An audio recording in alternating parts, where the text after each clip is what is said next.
सहना भवतु सहनौ भुनक्तु सह वीर्यं करवावहै तेजस्विनावधीतमस्तु मा विद्विषावहै। ओम शांति शांति शांति। विशुद्ध मनुस्मृति द्वितीय अध्याय। गुरुकुल में जो ब्रह्मचारी पढ़ते हैं उन ब्रह्मचारियों की किस प्रकार की दिनचर्या होती है, किस प्रकार से उन्हें रहना चाहिए, तो क्रमशः ये शिक्षाएं यहाँ पर बताई जा रही हैं। ये शिक्षाएं वर्तमान के परिदृश्य के आधार पर देखें तो न केवल गुरुकुल के विद्यार्थियों के लिए आवश्यक है, अपितु जो घर में रह कर के स्कूल्स में जाते हैं, वहाँ पर जाकर के अध्ययन करते हैं, उन सब के लिए भी आवश्यक है और महत्वपूर्ण है। गुरुजी के पास गए हैं तो विद्या अध्ययन करना है। विद्या अध्ययन करने से पहले विद्या प्रदाता को नमस्ते करना चाहिए। विद्या प्रदाता को नमस्ते करने का भाव क्या है? अगर नमस्ते नहीं कर रहे हैं और विद्या प्राप्त करने बैठ गए हैं तो इसका क्या भाव है? दोनों भावों को आप समझने का प्रयास करें। आप किसी से कुछ जानने के लिए, कुछ समझने के लिए, कुछ सीखने के लिए गए हैं, लेकिन आप उसका अभिवादन नहीं करते, उसको प्रणाम नहीं करते, उसको नमस्ते नहीं करते, इसका अर्थ ये है कि आप में अभिमान है। आप ये मानते हैं कि जिसके पास हम जा रहे हैं वो मेरी बराबरी का है, और जब आप बराबरी का मानोगे अथवा ये मानोगे कि मैं बहुत कुछ जानता हूं, तब हो सकता है कि आप नमस्ते ना करो, प्रणाम ना करो, चरण वंदन ना करो। लेकिन यदि आप नमस्ते कर रहे हैं, प्रणाम कर रहे हैं, चरण वंदन कर रहे हैं, इसका अर्थ क्या है कि आप स्वयं को उसके बराबर नहीं मानते। स्वयं के बुद्धि के स्तर को उनकी बुद्धि के स्तर के बराबर नहीं मानते। इसीलिए तो आप अपनी बुद्धि के स्तर को बढ़ाने के लिए उनके पास आए हैं। और नमस्ते करके आप क्या सिद्ध करना चाहते हैं कि जी मैं आपके चरणों के ही बराबर हूं, मतलब मैं आपकी कमर के बराबर, आपके कंधों के बराबर, आपके मस्तिष्क के बराबर नहीं हूं। क्या अभिप्राय है? आप जितना जानते हैं उतना मैं नहीं जानता। बोले मैं कितना जानता हूं? बोले मैं तो आपके चरणों के बराबर जानता हूं। चरणों का मतलब क्या हुआ कि आप 100% जानते हैं और हम 25% जानते हैं। हमारी जो बुद्धि है, जो हमारी समझ है, जो हमारी योग्यता है, वो इतनी ही है। इसलिए क्या किया कि अपने मस्तिष्क को वहां पर गुरु के चरणों में रख दिया। यानी मेरी जो बराबरी है वो आपके मस्तिष्क से के बराबरी नहीं है, मेरी बराबरी तो आपके चरणों की बराबरी है। चरणों की धूल के तुल्य मेरे मस्तिष्क की स्थिति है। इसलिए मैं अब अपने आप को आपको समर्पित करता हूं। जब गुरुकुल में पढ़ने आते हैं वर्तमान समय में, तो कॉलेज पढ़े हुए होते हैं, हायर सेकेंडरी किए हुए विद्यार्थी होते हैं, तो गुरुजी एक बात कहते हैं कि देखो आप यहाँ पर पढ़ने आए हो धर्म शिक्षा, अध्यात्म शिक्षा, नीति व्यवहार शिक्षा। तो यदि आपको ये अभिमान रहेगा कि मैं इस जाति का हूं, इस कुल का हूं, और इस पद से रिटायर्ड हूं अथवा पदस्थ हूं, अथवा मैं इतनी आयु वाला हूं, अथवा मैं इतना डिग्री होल्डर हूं, अथवा मैं इतना धनवान हूं, ये मैं को लेकर के आओगे तो हम जो सिखाना चाहते हैं वो आपकी समझ में नहीं आने वाला है, आप सीख नहीं पाओगे। इसलिए आप हमारे पास 5वीं का विद्यार्थी बनकर के रहो, अथवा जो 5-6 वर्ष का बालक होता है उस प्रकार से रहोगे तो ही हम आपको पढ़ाएंगे, अदरवाइज हम आपको नहीं पढ़ाएंगे। ये आज भी कहा जाता है और मुझसे भी यही कहा गया मेरे गुरुजी के द्वारा, कि आप भूल जाना कि आप कितना जानते हैं, कॉलेज में आप कितना पढ़े हैं, आपने ट्रिपल पीजी किया है, इसकी कोई वैल्यू नहीं है। आप भूल जाओ कि आप वर्तमान में 25 वर्ष के हो। अगर 5 वर्ष का मान करके तुम यहाँ रहोगे तो हम आपको पढ़ाएंगे, अदरवाइज आप आओ, रहो और अपनी से जा भी सकते हैं। तो ये विद्या के महत्व के लिए ये शिष्टाचार आवश्यक है। तो यहाँ पर वो ब्रह्मचारी बन करके आया है, वो शूद्र वर्ण का था, वैश्य वर्ण का था, क्षत्रिय वर्ण का था, ब्राह्मण वर्ण का था। वो आया और उसको कहा कि भाई देखो तुम पढ़ने आए हो तो सबसे पहले अपने आप को सरेंडर करो, समर्पित समर्पित करो। आपने एक परंपरा देखी है कि समित पाणी होकर के गुरु के चरणों में नतमस्तक हुए हैं। समित पाणी क्या है? पाणी यानी हाथ और समित यानी समिधा। तो समिधा को हाथ में लेकर के वहां पर एक जिज्ञासु, धर्म जिज्ञासु, विद्या पिपासु गुरुजी के पास आया है समिधा लेकर के, और गुरुजी हवन कर रहे होते हैं तो वहां पर हवन में उन समिधाओं को छोड़ देता है। क्या भाव है? बोले मैं आपके लिए समर्पित होने आया हूं, मैं आपके प्रति नतमस्तक हूं। तो वो समित पाणी भी वहां पर इसी बात को बताता है कि यदि आप किसी से कुछ जानना चाहते हैं, कुछ सीखना चाहते हैं, कुछ समझना चाहते हैं, तो उस समय आप ये भूल जाओ कि मैं कौन हूं, मैं कितना जानता हूं, किस परिवार का हूं, किस आयु वाला हूं, किस धन वाला हूं। आपके लिए विद्या महत्वपूर्ण होनी चाहिए और विद्या प्रदाता महत्वपूर्ण होना चाहिए। यदि विद्या और विद्या प्रदाता के प्रति आपकी निष्ठा होगी तो शास्त्रकार कहते हैं श्रद्धावान लभते ज्ञानम। जो श्रद्धावान होगा वह ज्ञान की प्राप्ति करेगा, और जो श्रद्धावान नहीं है वो विवाद करेगा। तो इतनी सुंदर परंपरा यहाँ पर अभिवादन के माध्यम से यहाँ पर बताई गई है। ब्रह्मारंभे अवसाने च पादौ ग्राह्यो गुरौ पदः सदः संहत्य हस्तावध्येयम सा ही ब्रह्मांजलि स्मृतः।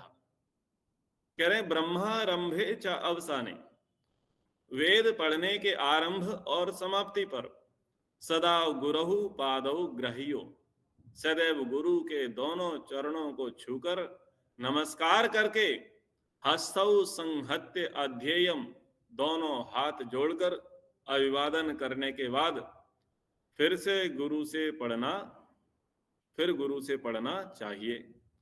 सह ही ब्रह्मांजलि स्मृता, इसी हाथ जोड़ने को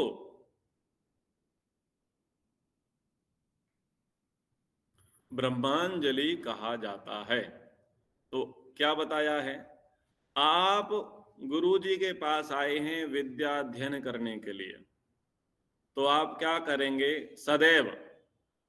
सदैव का मतलब, सदैव का मतलब है कि जितनी बार पढ़ोगे उतनी बार। ऐसा नहीं है कि पहली पहली कक्षा में पैर छू लिए और पहली पहली कक्षा की समाप्ति पर पैर छू लिए, ऐसा नहीं है। हम जब गुरुकुल में पढ़ा करते थे तो आरंभ से लेके अंत तक कम से कम 8 कक्षाएं होती थी। प्रातः जागरण से लेकर के शयनकालीन मंत्र पाठ तक, छोटी बड़ी सबको मिलाकर के 8 कक्षाएं हुआ करती थी। और 8 कक्षाओं में 16 बार अपने गुरु जी के पैर छुआ करते थे। सदैव का मतलब समझ में आ गया? जब जब पढ़ना है, तब तब। तो गुरु के दोनों चरणों को छूकर नमस्कार करें और दोनों हाथों को जोड़ करके अभिवादन करें। तो कक्षा की समाप्ति पर भी और कक्षा के आरंभ करने पर भी इसी प्रकार से आपको वहां पर व्यवहार करना है। अब अभिवादन किस प्रकार से करना है? तो अभिवादन की विधि लिखी, व्यत्यस्त पाणिना कार्यम उपसंग्रहणम गुरोः सव्येन सव्या स्पृष्टव्यो दक्षिणेन च दक्षिणः। कह रहे हैं गुरुः उपसंग्रहणम, गुरु के चरणों का स्पर्श, व्यत्यस्त पाणिना कार्यम, हाथों को अदल बदल करके करना चाहिए, सव्येन सव्यः, बाएं हाथ से बायां चरण, चा और दक्षिणेन दक्षिणः, दाएं हाथ से दायां चरण, स्पृष्टव्य, स्पर्श करना चाहिए। यानी प्रणाम कर्ता का बायां हाथ नीचे रहकर गुरु के बाएं पैर का स्पर्श करे और अपने बाएं हाथ के ऊपर दायां हाथ करके गुरु के दोनों चरणों का स्पर्श करें। यानी इस प्रकार से बायां हाथ नीचे रहेगा, दायां हाथ ऊपर रहेगा, तो बाएं से बाएं पैर का स्पर्श होगा और दाएं से दाएं पैर का स्पर्श होगा। इस प्रकार से यहां पर स्पर्श किया जाएगा। ठीक है। अब और भी उसमें आगे अभिवादन की विधि लिखेंगे कि पहले ये होता है कि नमस्ते करें, गुरु जी प्रणाम, नमस्ते। बताना होता है कि मैं कौन हूँ, मैं आपका ब्रह्मचारी हूँ या फला फला व्यक्ति हूँ, आपको अभिवादन करता हूँ। तो उसको बोलते हैं सावधान करना, अटेंशन करना। फिर ऐसे नमस्ते करने के बाद ऐसे चरण छुएंगे, चरण छूने के बाद फिर से ऐसे अभिवादन करेंगे। इस प्रकार से करना होता है। आगे के श्लोकों में ये अभिवादन विधि और स्पष्ट रूप से बताया जाएगा। अध्येष्यमाणं तु गुरु नित्य कालमतंद्रितः अधीश्व भो इति ब्रूयाद विरामो अस्त्वि इति चारमेत। कह रहे हैं गुरु नित्य कालम, गुरु सदैव पढ़ाते समय अतंद्रितः, आलस्य रहित होकर, अध्येष्यमाणम तु पढ़ने वाले शिष्य को, भो अधीश्व इति ब्रूयात, हे शिष्य पढ़ो, इस प्रकार कहे, और विराम अस्तु इति आरमेत, अब विराम करो, ऐसा कहकर पढ़ाना समाप्त करे। तो ये क्या है? सूचना है। क्या सूचना दी? कि गुरु जी को आलस्य नहीं करना है पढ़ाने में। कई गुरु अध्यापक होते हैं आलस्य प्रमाद के साथ पढ़ाते हैं। अब आलस्य प्रमाद के साथ पढ़ाएंगे तो विद्यार्थी आलस्य प्रमाद को भी पढ़ लेगा। यथा गुरु तथा चेला। अगर गुरु आलस्य प्रमाद करेगा तो विद्यार्थी में भी आलस्य प्रमाद घुसेगा। यानी जैसा शिक्षक होगा वैसा ही शिक्षार्थी हो जाएगा। ना केवल विद्या का प्रभाव पड़ता है, अपितु जो पढ़ाने वाला है उसके भी व्यवहार का प्रभाव विद्यार्थी पर, शिक्षार्थी पर पड़ता है।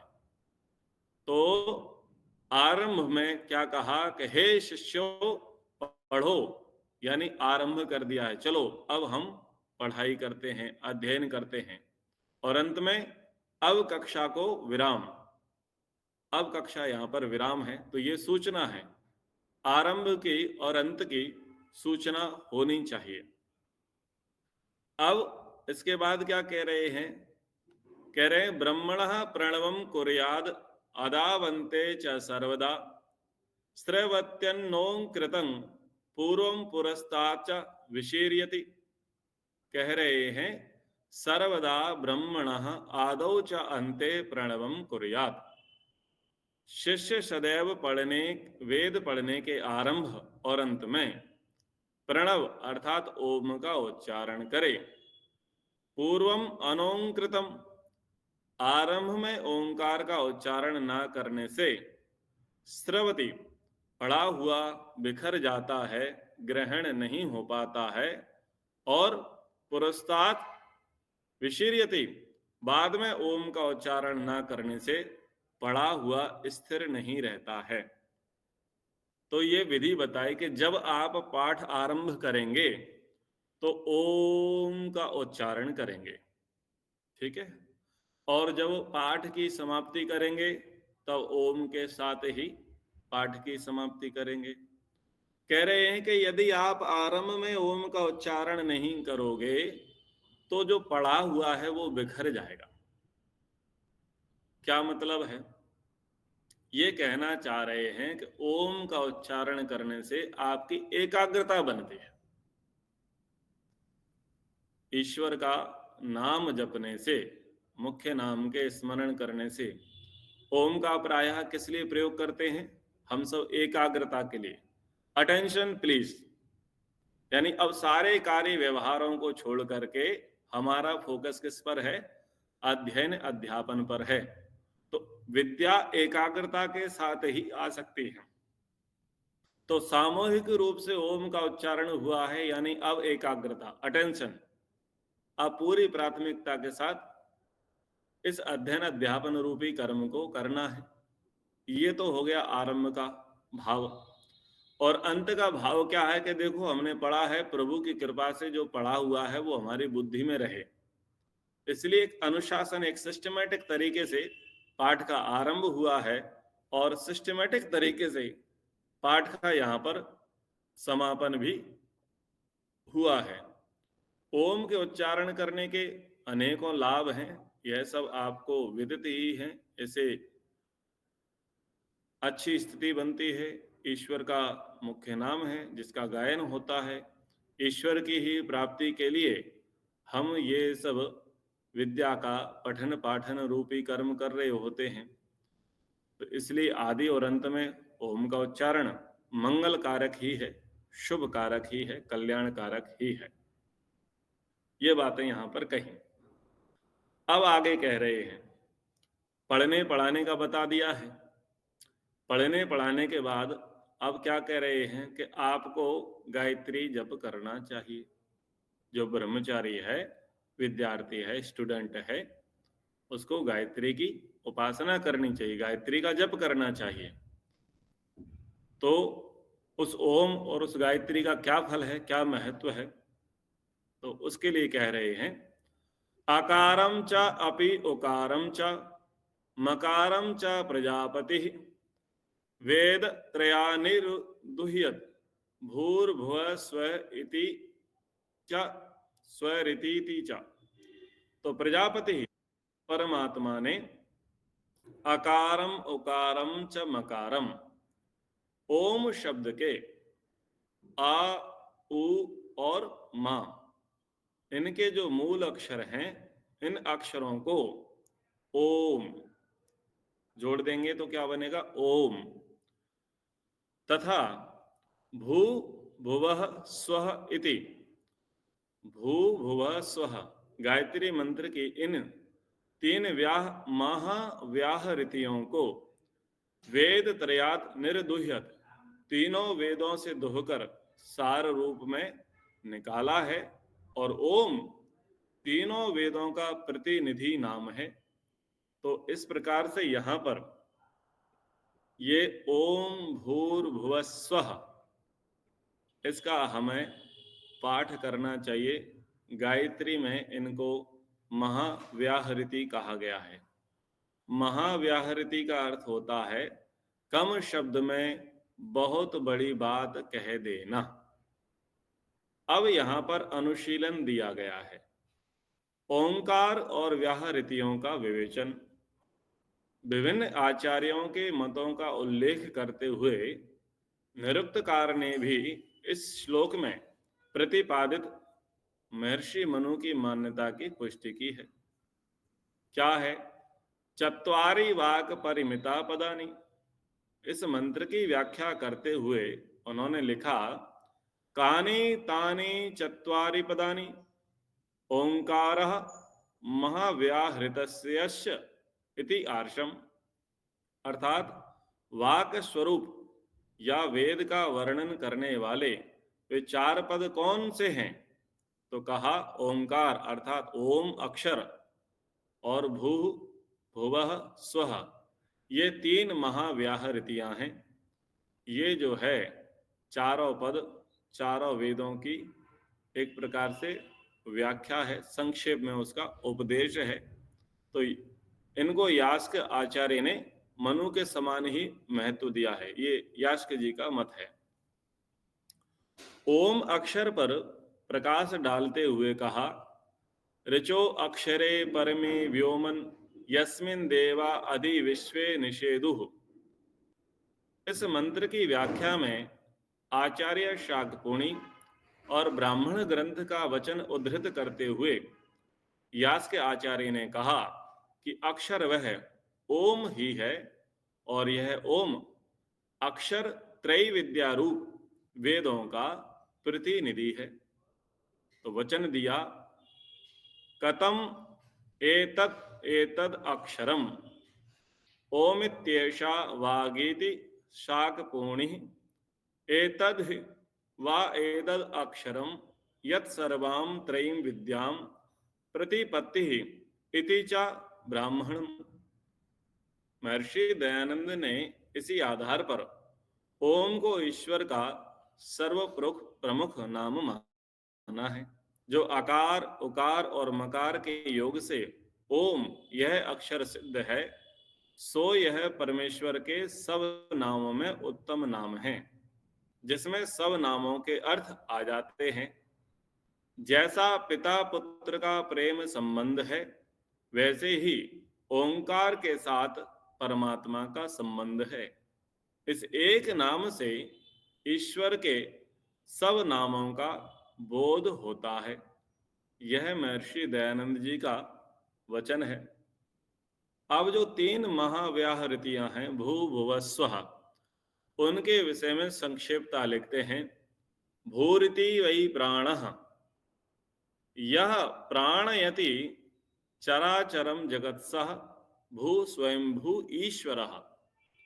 जो सब जगत के जीवन का आधार, प्राण से भी प्रिय और स्वयंभू है, उस प्राण का वाचक होके भू परमेश्वर का नाम है।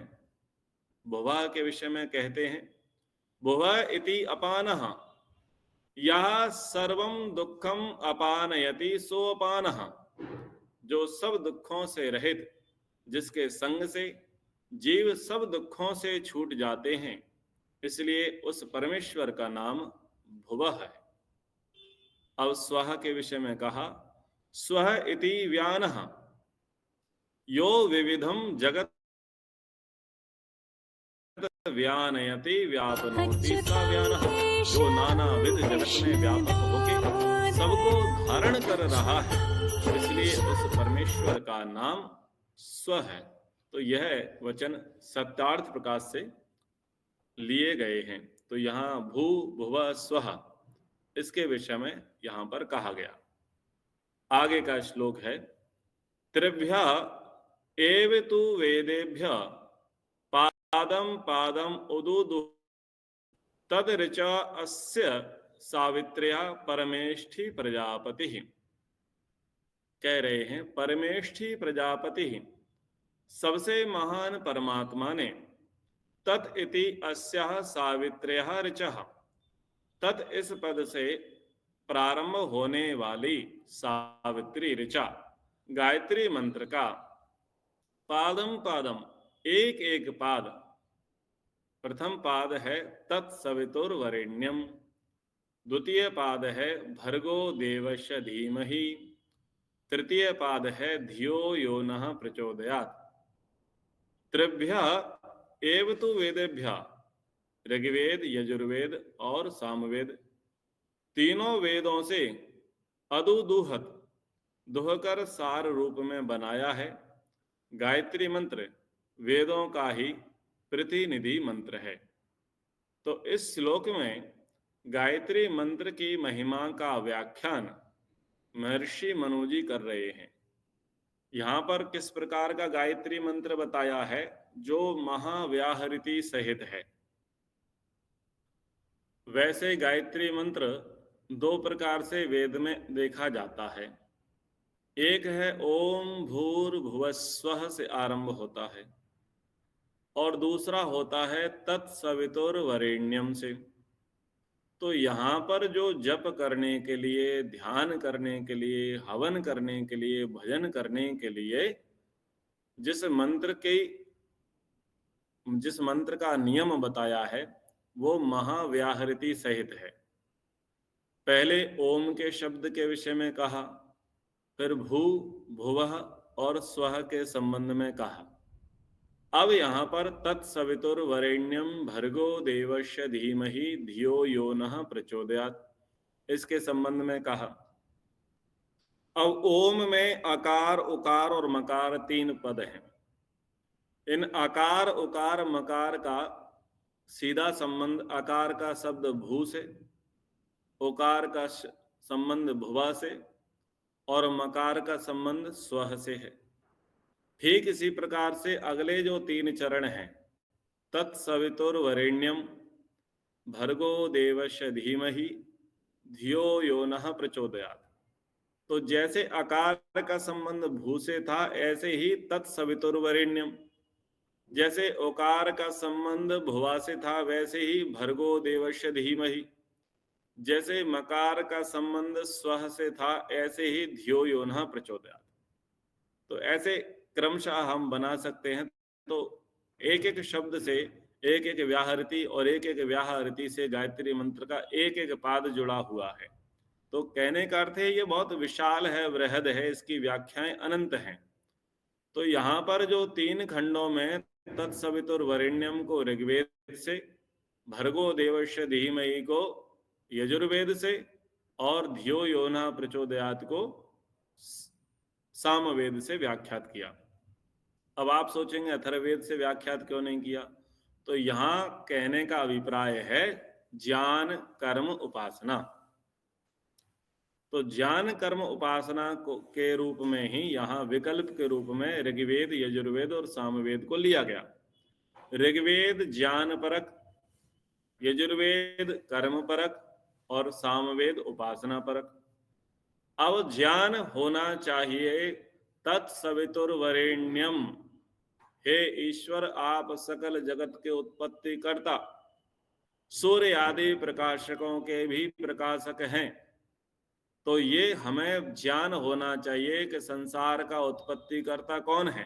हिरण्यगर्भ समवर्तताग्रे भूतस्य जातः पतिरेक आसीत्, सदाधार पृथिवीं द्यामु तेमां कस्मै देवाय हविषा विधिम। तो ये हमें ज्ञान होना चाहिए कि सृष्टि का कर्ता धर्ता कौन है। तो वो ज्ञान हमें किस पद में हो गया? तत्सवितुर्वरेण्यम। अब दूसरा पद क्या है? कर्म का। तो कर्म में क्या है? हमको कुछ करना पड़ता है, कुछ करना पड़ता है। तो कहा भर्गो देवस्य धीमहि, हे प्रभु आप सबके क्लेशों को भस्म करने वाले हैं, आप देवों के भी देव हैं, हम आपका ध्यान करते हैं तो कुछ करना पड़ेगा। तो कर्म की प्रेरणा यहाँ पर द्वितीय वचन में हो गई, और उपासना की प्रेरणा धियो यो नः प्रचोदयात्, हे प्रभु आपको हम नतमस्तक हैं, समर्पित हैं, आप हमें और हमारी बुद्धि को किसमें ले चलिए? सन्मार्ग में ले चलिए। तो यहाँ ज्ञान कर्म उपासना का ही यहाँ पर प्रतिपादन किया गया है। तो मनुष्य का लक्ष्य है कि वो ज्ञान कर्म उपासना को सदैव करता रहे। केवल ज्ञान मार्गी बना रहना ठीक नहीं है, केवल कर्म मार्गी बना रहना ठीक नहीं है, केवल उपासना मार्गी बना रहना ठीक नहीं है। और महर्षि दयानंद सरस्वती जी महाराज कहते हैं कि जीवात्मा यानी मनुष्य कभी भी ज्ञान कर्म उपासना से रहित नहीं रहता। यानी हम अकर्मण्य कभी नहीं रहते। या तो कुछ ना कुछ ज्ञान प्राप्त कर रहे होते हैं, या तो कुछ ना कुछ कर्म कर रहे होते हैं, या तो कुछ ना कुछ उपासना कर रहे होते हैं। हमारा जीवन एकाकी ना होवे कि हम केवल एक को ही लेकर के चलें। तीनों को साथ लेकर के चलने से ही सिद्धि होगी। इसलिए हमारे जीवन में ज्ञान, कर्म, उपासना तीनों ही साथ में चले। हम ईश्वर की स्तुति, ईश्वर की प्रार्थना और ईश्वर की उपासना सदा करते रहें। केवल ईश्वर से प्रार्थना करें लेकिन ईश्वर की उपासना ना करें, तब सिद्धि नहीं होगी। अब लोग क्या करते हैं, भगवान से बड़ी बड़ी प्रार्थनाएं करते हैं लेकिन ना तो भगवान की स्तुति करते, ना भगवान की उपासना करते। अब स्तुति कैसे करेंगे, उनको भगवान के विषय में पता ही नहीं है। जब पता होगा तब स्तुति करेंगे। अब जैसा उनको भगवान के विषय में पता होता है वैसी उनकी प्रार्थनाएं होती हैं। उनको ऐसा पता है कि बस भगवान को मन्नत मांग लो, चढ़ावा चढ़ा दो तो भगवान प्रसन्न हो जाएगा। और भगवान तो ऐसे ही भक्तों के संकट हरने वाला है, भगत के वश में है भगवान, तो उनका इस प्रकार का ज्ञान है। तो इस प्रकार का ज्ञान होने के कारण से उनकी प्रार्थना, उनकी उपासनाएं भी उसी प्रकार की है। यानी जब अशुद्ध ज्ञान होगा तो अशुद्ध स्तुति होगी। जब अशुद्ध ज्ञान है, अशुद्ध स्थिति है, तो निसंदेह उनकी प्रार्थनाएं भी अशुद्ध होंगी। और प्रार्थनाएं शुद्ध हैं तो उनकी उपासनाएं तो 100% अशुद्ध ही होने वाली हैं। आज समाज में जितने स्वयं को धार्मिक कहते हैं, ईश्वर का, अल्लाह का, गॉड का, जीसस का अपने आप को भक्त मानते हैं, अधिकतर लोगों की स्थिति यह है कि उनकी बुद्धि में ज्ञान की शुद्धि नहीं है। ईश्वर कैसा है ये उनको समझ में नहीं आया। तो शुद्ध ज्ञान ना होने कारण से शुद्ध स्थिति उन्हें नहीं पता। शुद्ध स्थिति पता ना होने के कारण से उनकी प्रार्थनाएं बड़ी ही गड़बड़ दिखाई देती हैं।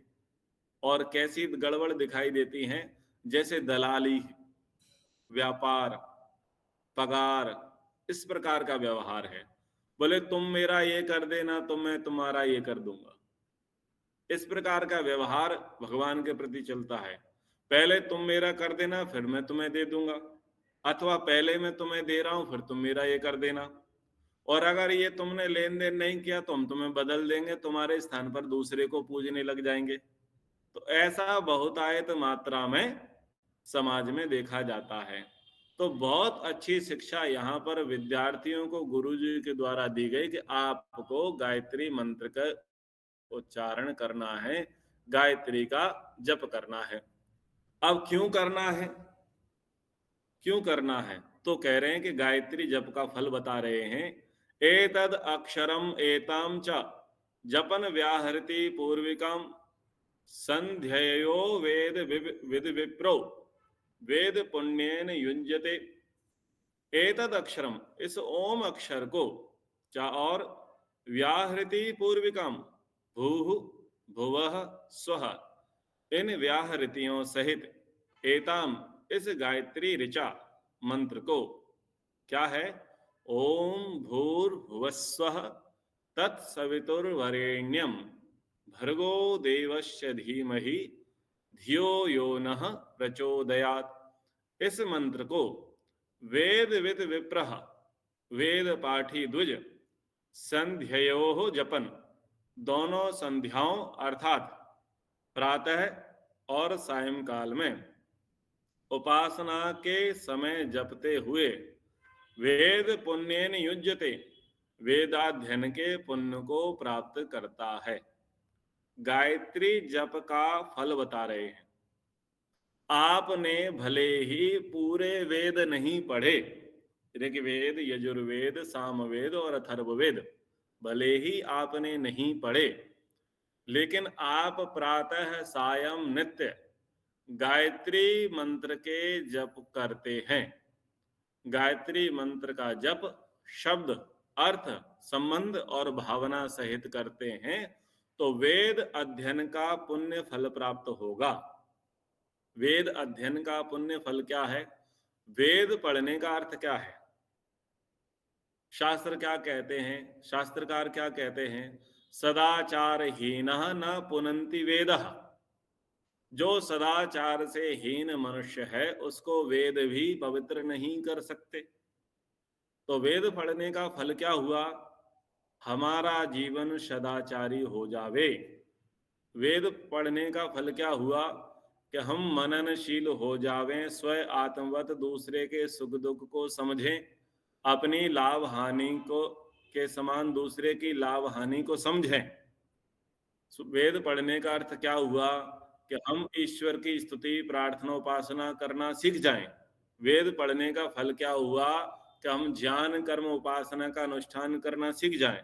वेद पढ़ने का फल क्या हुआ कि हम पुरुषार्थ चतुष्टय धर्म, अर्थ, काम, मोक्ष की सिद्धि करना सीख जाएं। यही तो वेद पढ़ने का फल है। तो अगर आप गायत्री का जप कर रहे हैं शब्द, अर्थ, संबंध सहित, भावना सहित, तो जो वेद के पढ़ने से सिद्धि होगी, जो उससे पुण्य प्राप्त होगा, वह आपको गायत्री जप मात्र से हो जाएगा। ये क्या कह रहे हैं? ये इसका महत्व बता रहे हैं। जब कोई बड़ी चीज होती है तो बड़ी चीज का महात्म्य बताया जाता है कि देखो ये इतना महत्वपूर्ण है। अब इसका अर्थ ये नहीं है कि वेद को छोड़ दो और गायत्री को पढ़ लो। इसका ये अर्थ कदापि नहीं लेना है। ये तो एक महत्ता बता रहे हैं कि ये भी तो वेद की एक ऋचा है, ये भी वेद का एक मंत्र है, लेकिन इसके अंदर अपार विद्याओं का भंडार है। अब कह रहे हैं कि जो व्यक्ति इसको करेगा उसको वेद अध्ययन के पुण्य के फल की प्राप्ति होगी। वेद अध्ययन क्या करेगा? बुद्धि को शुद्ध पवित्र करेगा। और जब बुद्धि शुद्ध पवित्र हो जाएगी, हमारे विचार शुद्ध पवित्र हो जाएंगे, विचार शुद्ध पवित्र हो जाएंगे तो कर्म शुद्ध पवित्र हो जाएंगे, कर्म शुद्ध पवित्र हो जाएंगे तो जीवन में सुख मिलेगा, सुख मिलेगा। अब गायत्री मंत्र में क्या है? बुद्धि की याचना है। तो गायत्री मंत्र का जप करते हैं, गायत्री मंत्र का पाठ करते हैं, गायत्री मंत्र से भगवान का ध्यान करते हैं, तो किसकी प्रार्थना करते हैं? धियो यो नः प्रचोदयात, हे परम पिता परमेश्वर, हमको जैसी भी बुद्धि वर्तमान में प्राप्त है, पूर्व कर्म के फल अनुसार, वर्तमान के पुरुषार्थ अनुसार, जैसी भी, चाहे वो लक्कड़ बुद्धि हो, चाहे वह रबर बुद्धि हो, चाहे वह तेल बुद्धि हो, भले ही हमारी बुद्धि कम क्यों ना चलती हो, जैसी भी हो, पर उसे आप पवित्र बना दो। पवित्र होगी बुद्धि तो हमारा कल्याण हो जाएगा। और बहुत शार्प माइंड है, कुशाग्र बुद्धि है, तेज बुद्धि का व्यक्ति है, लेकिन बुद्धि अपवित्र है। बुद्धि अपवित्र है तो क्या होगा? सत्यानाश हो जाएगा। बहुत सारे क्रिमिनल, चोर, डकैत, क्या इनकी बुद्धि कमजोर होती है? इनकी बुद्धि कमजोर नहीं होती है, बहुत तेज होते हैं। जो किलर होते हैं, स्ट्रीट सीटर होते हैं और बहुत अद्भुत प्रकार से कार्य करते हैं कि अपराध करने के बाद सबूत भी नष्ट कर देते हैं, सुराग नहीं छोड़ते। क्या ऐसे लोग मूर्ख माने जाएंगे? बुद्धिमान लोग हैं, बहुत चतुराई से, बहुत टेक्निक से काम कर रहे हैं, पूरी प्लानिंग के साथ काम कर रहे हैं। तो क्या उनके पास बुद्धि नहीं है? बुद्धि है, कुशाग्र बुद्धि है, तेज बुद्धि है। बैंक फ्रॉड होते हैं, आप एटीएम में जाते हैं तो पता चला पैसा लुट गया, फोन पर ओटीपी मांग लिया, पैसा लुट गया। तो और आपको कोई लिंक शेयर कर दी, आपने लिंक खोली और पता चला पैसा लुट गया, मोबाइल हैक हो गया। किसी को थोड़ी देर के लिए बात करने के लिए फोन दिया, उसने पूरा डेटा ट्रांसफर कर लिया, पता ही नहीं चला। तो क्या इन लोगों के पास बुद्धि नहीं है? बहुत बुद्धि है, लेकिन ये बुद्धि कैसी है? विनाशकारी बुद्धि है। तेज बुद्धि तो है पर विनाशकारी बुद्धि है। तो यहाँ गायत्री मंत्र में क्या प्रार्थना है कि भगवान जैसी भी बुद्धि है वो कैसी होवे? शुभ होवे, कल्याणकारी होवे। धर्म मार्ग में आप हमारी बुद्धि को चला दीजिए। अब धर्म मार्ग में बुद्धि चलेगी तो क्या होगा? हमारा कल्याण हो जाएगा ना। तो ऐसे यहाँ पर संक्षिप्त, यहाँ पर गायत्री मंत्र की महिमा यहाँ पर व्याख्यात की गई है, उसका बखान किया गया है। लेकिन फिर कहता हूं, इसका ये अर्थ कभी नहीं निकालना कि देखो वेद पढ़ने की आवश्यकता नहीं है, वेद के स्थान पर केवल गायत्री का जप कर लो, उतने मात्र से काम चल जाएगा। ऐसा बिल्कुल भी नहीं सोचना चाहिए, ऐसा उपदेश बिल्कुल नहीं करना चाहिए, ऐसे अर्थ बिल्कुल नहीं करने चाहिए। ये तो केवल महिमा है। महात्म्य है, ताकि आप गंभीरता से इस पर चिंतन करें, मनन करें, खोज करें। आखिर ये कह दिया कि ऋग यजु साम का फल मिल जाएगा। इसका मतलब क्या हुआ कि केवल पद नहीं है, केवल एक 24 मात्रा का मंत्र नहीं है। इसमें आप डूब जाओ, इसमें गोता लगाओ तो अपार मोती से मिलेंगे, अपार सिद्धियां, अपार ज्ञान, अपार बुद्धि का स्तर आपका इससे बढ़ जाएगा।